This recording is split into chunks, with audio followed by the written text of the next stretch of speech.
नमस्कार, आप देख रहे हैं आरएडी न्यूज। मैं हूं योगेश चक्रवर्ती। नीट यूजी 2024 में पेपर लीक हुए, इसके पुख्ता सबूत अब सामने आ रहे हैं। अमित आनंद ने स्वीकार किया है कि पेपर लीक हमने किया, हमने सॉल्व किया और कई स्टूडेंट्स को पेपर रटवाए। हम आपको बता दें, ये वही अमित आनंद हैं जिनकी बीजेपी के प्रदेश अध्यक्ष और उप मुख्यमंत्री सम्राट चौधरी के साथ तस्वीरें सोशल मीडिया पर दौड़ रही है। दूसरी ओर बीजेपी तेजस्वी यादव को घेरने में जुटी है। तेजस्वी यादव के पीएस पर भी आरोप लग रहे हैं और तेजस्वी यादव ने साफ कर दिया है कि जो भी दोषी है उसे पकड़ा जाए। रिजल्ट आने के पहले दिन से ही हम ये कह रहे हैं कि पेपर लीक हुआ है। अब बड़ा सवाल ये है कि किंगपिन कौन है, तो इसके बारे में कहा जा रहा है कि किंगपिन गुजरात में बैठा है और गुजरात से ही पेपर लीक किया गया और इसमें बड़े पैमाने पर धन की उगाही की गई है जो 5,000 करोड़ से ऊपर की है। तो कुल मिलाकर बिहार में जो घालमेल किया जा रहा है बस किंगपिन को बचाने के लिए किया जा रहा है। अगर ऐसा नहीं है और पेपर जो है बीजेपी के नेता ही कह रहे हैं कि उसमें शामिल हैं तेजस्वी यादव के पीएस और तमाम लोग, आखिर क्या वजह है कि बीजेपी की सेंटर में सरकार है, बावजूद इसके जो मानव संसाधन विकास मंत्री हैं, शिक्षा मंत्री हैं, वो धर्मेंद्र प्रधान, वो नीट एग्ज़ाम को रद्द नहीं कर रहे। तो इसके पीछे कोई ना कोई बड़ा कारण है। हमारे साथ सीनियर जर्नलिस्ट संतोष कुमार जी हैं, आइए इनसे समझते हैं। संतोष जी, जब सब तस्वीरें साफ हो गई है कि कहीं ना कहीं जो है पेपर तो लीक हुआ है, ये तो पूरी तरह साफ हो चुका है, आखिर 24 लाख छात्रों के भविष्य का सवाल है। केंद्र में जो सरकार है क्यों नहीं पेपर रद्द करके नए सिरे से एग्ज़ाम करवा रही है? देखिए, मुझे लगता है कि इतना बड़ा एग्जामिनेशन स्कैम कभी नहीं हुआ घोटाला। मुझे लगता है हजारों करोड़ का लेन देन का मामला है और मीडिया इस मामले को जिस तरह से घुमा रही है, मतलब पॉलिटिकल रंग मीडिया इसको दे रही है, मुझे लगता है कि कहीं ना कहीं उसकी भी संलिप्तता है। मीडिया जिस तरह से बिहार को टारगेट कर रही है, छोटा प्यादे को टारगेट कर रही है, इसमें मुझे लगता है कि बड़ी बड़ी हस्तियां शामिल है। व्यापक पैमाने पर बड़ा घोटाला है। 5,000 से 10,000 करोड़ का घोटाला हुआ होगा। ये 1 लाख रिजल्ट आता है, पर रिजल्ट अगर 50 लाख का भी लेन देन अगर हुआ होगा, एक 25 लाख और 50 लाख का भी, तो आप सोच सकते हैं, मतलब 1,000 अगर विद्यार्थी को अगर क्वेश्चन मिला होगा तो 5,000 करोड़ का मामला हो जाता है। अगर 10,000 का होता है तो 50,000 करोड़ का मामला चला जाता है। तो हजारों करोड़ का ये मामला है और इसमें तो कोई डाउट ही नहीं है। जो साक्ष्य आ रहे हैं, बिहार पुलिस ने जो साक्ष्य दिया है उसके अनुसार तो प्रश्न पेपर आउट हो गया है। तो इसके बावजूद फिर क्यों नहीं एग्जामिनेशन कैंसिल किया जा रहा है? भाई, दुनिया में मतलब 7 अजूबे का ये अजूबा पर अजूबा है कि 67 छात्र टॉप कर जाएंगे। भाई, अरे उनकी लिस्ट जारी कीजिए। वो 67 छात्र तो टॉप हुए हैं, उसके बाद 99% वाले कितने हैं, 98% वाले कितने हैं? मुझे लगता है कि टॉपर में 1,000 छात्र आ जाएंगे, जिसको कि 95 से लेकर 100% तक नंबर होंगे। उनकी लिस्ट जारी कीजिए, वो किनके बच्चे हैं, किनके परिजन हैं।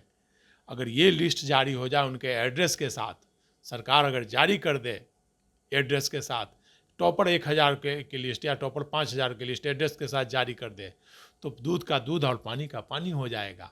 इसमें आप जान लीजिए, मंत्री और नेता तो बदनाम ऐसे ही हैं। वो तो मतलब एक है कि तबला है, कोई आया बजा के चला गया। मंत्री और नेता तो शामिल होंगे ही। मतलब इसमें नौकर साहब व्यापक पैमाने पर शामिल हैं, इसमें IAS IPS शामिल होंगे, इसमें मुझे लगता है कहीं ना कहीं न्यायपालिका से जुड़े लोग भी शामिल होंगे। इसमें भारत सरकार के लोग शामिल होंगे। कहीं ना कहीं अगर इसकी सीबीआई जांच होनी चाहिए, सर्वोच्च न्यायालय के न्यायाधीश के अंदर में जांच होनी चाहिए, और इसका टोटल मतलब पारदर्शी तरीके से आप रिजल्ट को पारदर्शी कर दीजिए। टॉपर जो भी हैं 10,000 का रिजल्ट एड्रेस के साथ जारी कर दीजिए। देखिए सोशल मीडिया पर तुरंत आ जाएगा कि वो किनके परिजन है, किस आईएएस अधिकारी के परिजन है, किस जज के परिजन है, किस आईपीएस अधिकारी के परिजन है, किस नेता के परिजन है, सब आ जाएगा सामने। किस कोचिंग इंस्टीट्यूट के से ज़्यादा आए हैं सबसे ज़्यादा लोग। आप जान लीजिए कि कोई भी गरीब घर का बच्चा नहीं होगा मतलब टॉप 1000 में।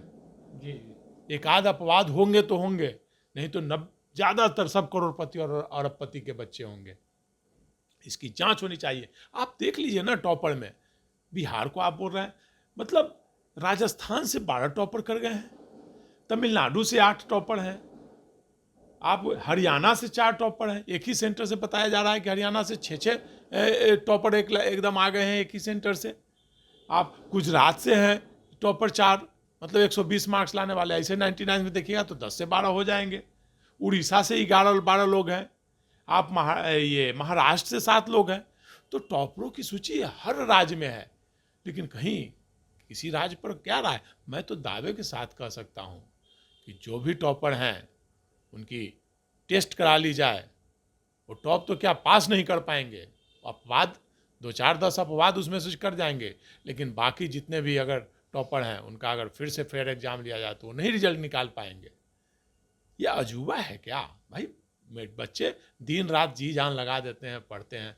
कोई टीचर आप बता लीजिए, जितने भी टीचर हैं, मैं तो दावे के साथ कह सकता हूँ जिनकी पुस्तकें बेची जाती है वो भी 120 में 120 नहीं कर सकते हैं सॉल्व। बिल्कुल, मतलब टोटल मार्क्स 720 मार्क्स नहीं ला सकते हैं। तो ये पूरी तरह से धांधली है, पूरी तरह से सब क्लीन है, सब कुछ सामने है, डिजिटल क्लियर है कि भाई पेपर आउट हुआ है। और टारगेट बस बिहार को किया जा रहा है। भाई तेजस्वी यादव के पीए का मामला आ रहा है, तो भाई पीए को गिरफ्तार करो, जेल भेजो। मीडिया ट्रायल क्यों? अब सम्राट चौधरी के भाई करीबी का मामला आ रहा है, कोई अमित आनंद है, तो भाई गिरफ्तार करो उसको। भाई मीडिया ट्रायल क्यों उसको? अमित आनंद जो हैं वो मतलब इनकी संलिप्तता रही है और ये गिरफ्तार किए जा चुके हैं, और इनके साथ जो है सम्राट चौधरी की तस्वीरें सोशल मीडिया पे आ रही है, मतलब उनके करीबी हैं कहीं ना कहीं। हाँ, तो भाई जैसे इनके अमित आनंद गिरफ्तार हो गए हैं, फिर तेजस्वी यादव के पीएस के रिश्तेदार कहा जा रहा है कि करीबी हैं सिकंदर यादव, तो सिकंदर यादव भी गिरफ्तार हैं, दोनों गिरफ्तार हो गए हैं। तो अब इसको पॉलिटिकल रंग देने के बजाय चाहिए कि इसको एग्जाम को कैंसिल करना चाहिए और फिर से एग्जाम लेना चाहिए, और एकदम पारदर्शी तरीके से। लेकिन इसमें देरी क्यों हो रही है आज? अब नीट की जगह नेट का एग्जाम कैंसिल कर दिया है, जिसकी कोई मांग नहीं थी। संतोष जी, यहाँ दो बातें हैं कि आपने कहा कि नीट की जगह नेट का एग्ज़ाम कैंसिल कर दिया गया, और दूसरी बात है कि जो रिजल्ट जारी किए गए वो रिजल्ट जिस दिन भारत में आम चुनाव के नतीजे आ रहे थे उस दिन जारी किए गए। तो कहा जा रहा है कि यहाँ भी इसका मकसद था कि तथ्यों को छुपाया जाए, जो इस तरह के घोटाले हुए हैं रिजल्ट में उसको छुपाया जाए। निश्चित तौर पर देखिए, चुनाव परिणाम के दिन, जिस दिन चुनाव पार्लियामेंट का, लोकसभा का चुनाव परिणाम आना है, उस दिन रिजल्ट घोषित करने का कोई मतलब ही नहीं निकलता है। इससे तो साफ जाहिर होता है कि कहीं ना कहीं संलिप्तता है, घोटालेबाजी हुई है, नीट एग्जाम में घपला हुआ है, करोड़ों की धांधली हुई है उस दिन। इसलिए एग्जाम का रिजल्ट घोषित किया गया ताकि लोगों का ध्यान, आम लोगों का ध्यान इस तरफ नहीं जाए। पूरी दुनिया लोकसभा चुनाव रिजल्ट पर कंसंट्रेट कर रही थी। उस दिन आप नीट का रिजल्ट दे देते हैं, जबकि 10 दिन बाद रिजल्ट देना था 14 तारीख को, आप पहले ही रिजल्ट घोषित कर देते हैं 4 को। तो इसका मतलब है आप चोर की दाढ़ी में तिनका, आप उस दिन रिजल्ट घोषित कर दिए, किसी को पता चला किसी को नहीं चला। अगर आपको बता दे रहे हैं 67 टॉपर नहीं करते, 720 में 720 ना मार्क्स नहीं आते, तो इतना बबेला नहीं मचता, लोग मामले को रफा दफा कर देते। मतलब इतने लोग टॉप किए, 99% देखा जाए तो सैकड़ों छात्र आए हैं जिनको कि 99% मार्क्स आए हैं, तब जाकर के लोगों का ध्यान इस तरफ गया। 67 हैं जिनको 100 में 100% आया। जी। तब जाकर लोगों को ध्यान आया कि भाई इतने छात्र कैसे हो जाएंगे। भाई एम्स में 56 लोगों का एडमिशन होता है, एम्स में भी टॉपर का एडमिशन नहीं हो पाएगा। तब लोगों ने इस पर रिसर्च करना शुरू किया। हालांकि नीट एग्जाम लेने वाले संस्था ने, भारत सरकार ने बहुत चालाकी से रिजल्ट उस दिन दिया कि लोगों का ध्यान, लेकिन बोला जाता है ना कि चोर की दाढ़ी में तिनका, और मतलब जो फंस गए वो टॉप एनटीए जो है नेशनल टेस्ट एनटीए जो है 720 नंबर आने के कारण फंस गया। जो बोला जाता है कि पहले एग्जाम होता था तो लोग बोलता था कि सब जान रहे होते, एक आध छोड़ देता था लोग। अगर लोग 720 नहीं दिए रहते और छोड़ दिए रहते 2-4 क्वेश्चन। तो जी यहाँ पे एक है कि 1523 या 36 कुछ छात्र हैं जिनको ग्रेस मार्क दे करके बताया गया कि हम इनका नंबर, बाद में कोर्ट ने उसे रिजेक्ट कर दिया।